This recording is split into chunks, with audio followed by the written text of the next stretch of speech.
So in this video, I'm going to give you everything you need to know to be able to use your brand new TOFT Bargello bag to create a clutch bag, maybe for a night out, or you can use it as a project bag. You can actually make it whatever depth you want it to be too. So it could even be a pencil case.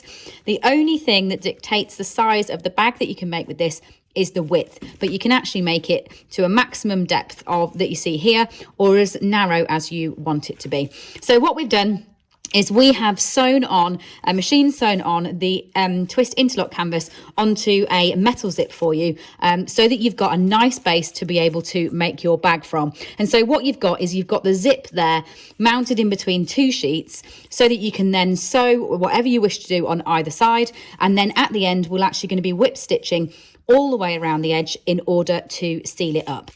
Now, what's really exciting is the fact that these are available on their own. So you can just buy the bag, because what I'd really intended them for is for you to be able to use your scrap ends of yarn to create really rainbow different designs on your bag, so they'll be just as unique as you. Included in your PDF pattern that comes with every bag that you purchase will be all the letters of the alphabet. You'll also get all the numbers, and you'll get some punctuation as well. So it means that you can write whatever you want to on this bag. You could choose to write your name, you could choose to write a phrase, you could just do your initials. So whatever you fancy, and you will also get a few different stitch textures to be able to fill in blocks. So you'll also get the zigzag texture, you'll get this interlock texture, and also this one, as well as the small squares, which are really suited towards using your scraps to create this gorgeous patchwork texture and pattern.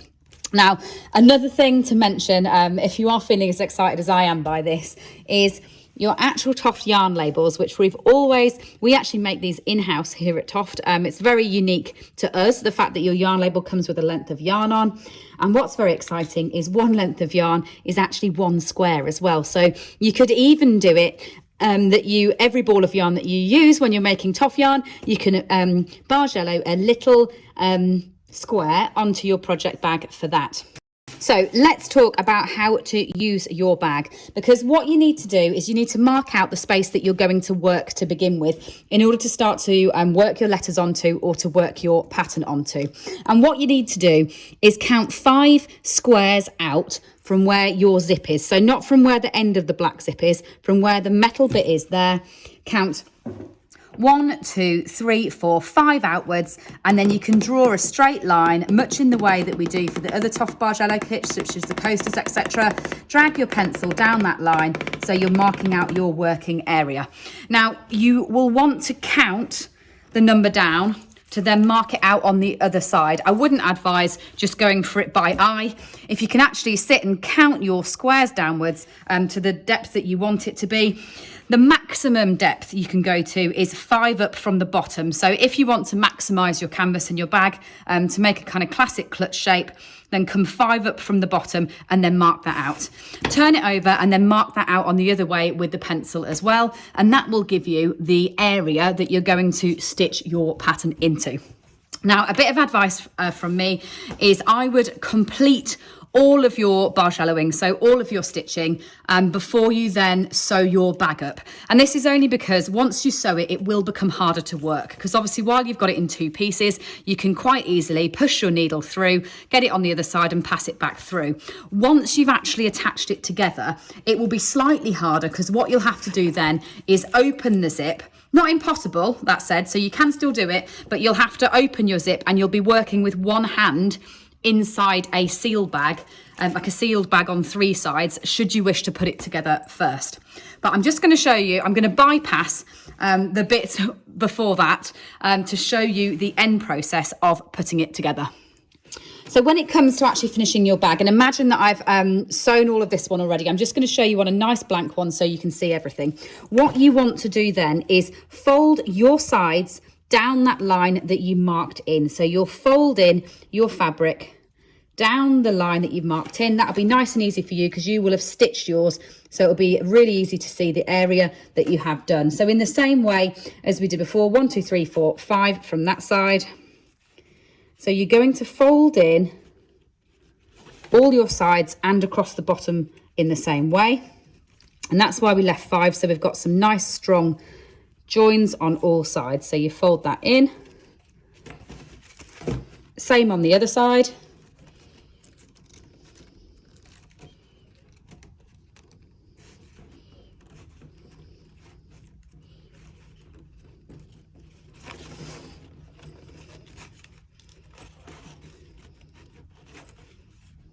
And do be aware that obviously the zips have been sewn on individually for you. So do count the squares, as I said before, rather than just doing it by hand. Count the squares, mark it up with a pencil line, and then you'll be able to really accurately fold that in half to get your edges really nice and neat. So fold in all 3 sides like that.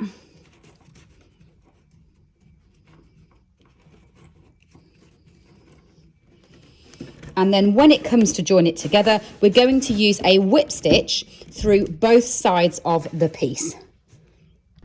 So I'm now going to swap from the blank one that I just showed you how to fold the edges on, onto one where I've already began to whip stitch the edges closed, so you can see how to neatly join your edges together once you've finished. So I'll give you, I'm actually choosing to use steel on this one. So this is using the pattern that you've got included. So obviously I've make sure that everyone knows that this one will be my project bag. I've used the straight overlocking stitches on the back in silver there. And actually I've limited myself to a palette on this one rather than using all the different rainbow scraps that I've got. Obviously I have an awfully embarrassing amount of scraps my end, so enough to be able to choose quite a limited colour palette with this one, and my favourite combination of grey and yellow. So when it comes to putting it together, I've obviously already attached one side and started it there, but I'm going to do the same on this side so you can see it. So what you need to do first is secure the end that you're going to do your whip stitches with into the back of the stitches. And I would recommend having finished both sides before you putting it together. As I said before, I'm probably going to make my life quite hard for myself here because I've not quite finished the back of this one yet, but I want to show you how to put it together, and then I'll go back and work that afterwards. So when we've got it together like this, I've secured it to the back of the stitches of the Bargello, and then what I want to do is you can see that my zip, I'm going to zip it up so you can see where my zip ends there. I'm going to come around 2 stitches away from my zip. Now you're really going to see my join here because obviously I haven't got the Bargello stitches at this end, and that should make it easier for you to see those stitches, to follow what I'm doing here. But when you're actually doing it, you'll be sharing stitches with the ones that actually have already got yarn in, so it'll be even neater when you put it together. So bring it through like that. And then what we're going to do, and you will be able to see it because I have got yarn on the other side, is we're going to come across the top and into the square on the other side like that. And while you're going over the end of the zip, it is going to be quite bulky. Once you come to just having the 2 fabrics going together, it won't be quite so bulky. So pull it together while we're going over the bit that's on the edge of the black. So come up through this side. So when you're putting together, you're going to be going over the top of the 2 pieces, through the square that's on one side of the fabric, and then back through the square on the opposite side with the zip through the middle. Like that. And you're just over sewing across the top of the 2 sides of the bag, putting the stitches together. So I've come right the way down and I'm at the corner ones, and to turn the corner and hide your fabric beneath it, what I would advise doing is doing a few stitches into your 2 corner ones. So maybe do 3 wraps into your corner ones, because that will neatly turn the corner for you. So I've gone into that one and then into the corner one.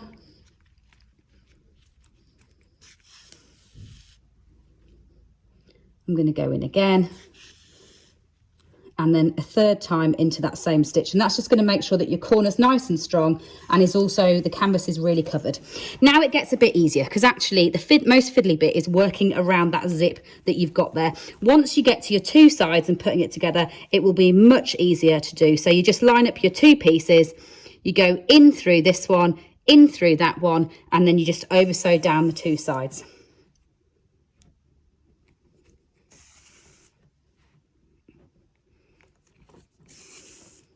And that is whipping what is a lovely finishing edge onto your bag, but also a strong join for the 2 pieces of fabric that will complete your bag. So you go right the way down the side, that'll put that edging on, and then your bag will be complete to use.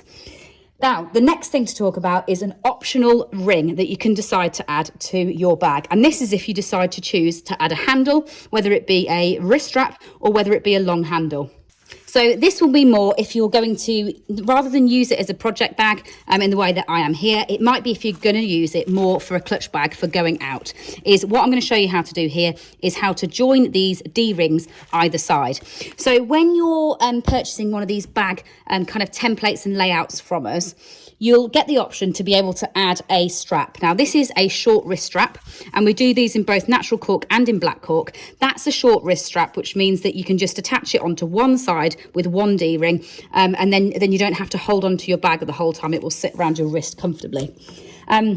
In addition to that, you can go for a long crossbody one. That's one of these, and you'll need to attach 2 D-rings, one either side for one of those. That means that you can then attach a long strap onto that, and you can wear it across your body should you wish. But the way to attach this D-ring on is really, really simple. Join your bag up first, so it's not that you have to do this before you have finished. You don't need to make that decision early on. Finish your whole bag. And then all you need to do is line your D-ring up alongside the fabric like that. So I would recommend putting it at the zip end usually if you're going to go for one, or obviously both sides if you're going to go for 2. So I'm just going to show you by lining it up on this side so you can see it. And then in exactly the same way that we have done, secure your yarn in.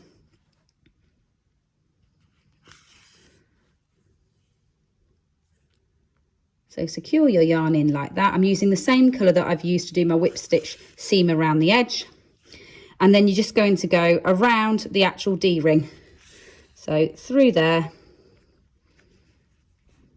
and through the other side, and work all the way up the length of the ring, adding stitches on.